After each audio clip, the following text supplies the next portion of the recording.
Les principaux défis d'un projet tel que Pass2Park résident dans le fait qu'on va assembler ensemble une grande variété de données. Des données qui vont représenter le trafic routier, des données qui vont représenter la réglementation en termes de stationnement.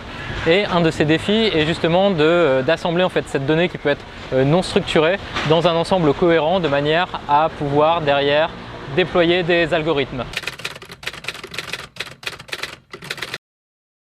L'objectif est également aussi de pouvoir porter ce service sur de larges territoires et la donnée qui est disponible va varier en fonction de chacune de ces villes. Donc un des points importants est de pouvoir en fait définir quel est ce socle commun et de baser nos algorithmes sur ce socle commun et de permettre très facilement de les enrichir à chaque fois qu'une nouvelle information est disponible sur un territoire, de pouvoir l'exploiter afin d'en tirer parti pour développer un tel service.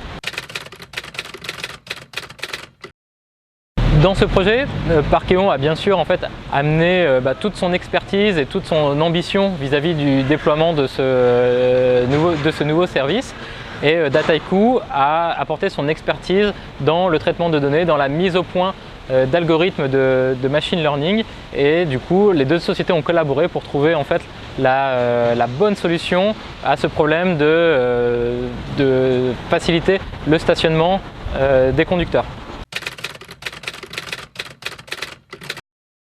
La valeur ajoutée du Data Science Studio, le produit proposé par Dataiku dans un projet tel que celui de Pass2Park, est sa capacité à réunir dans une interface unique l'ensemble des composants nécessaires à la mise en place d'un tel projet. Le fait de pouvoir accéder à des bases de données, le fait de pouvoir déployer des algorithmes d'analyse avancée et de machine learning, mais aussi l'ensemble des composants nécessaires à la communication et à l'interaction avec les différents interlocuteurs. L'utilisation d'algorithmes de machine learning est au cœur de la valeur et de l'ambition proposée par une application telle que Pass2Park.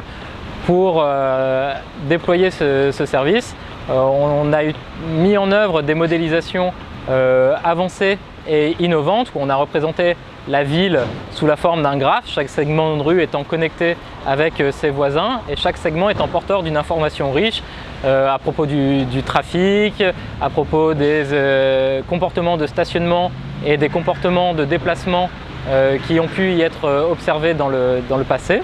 Le tout étant combiné à des informations plus macro sur la densité d'habitation, sur la densité de services et sur la densité de commerce ou de lieux de divertissement.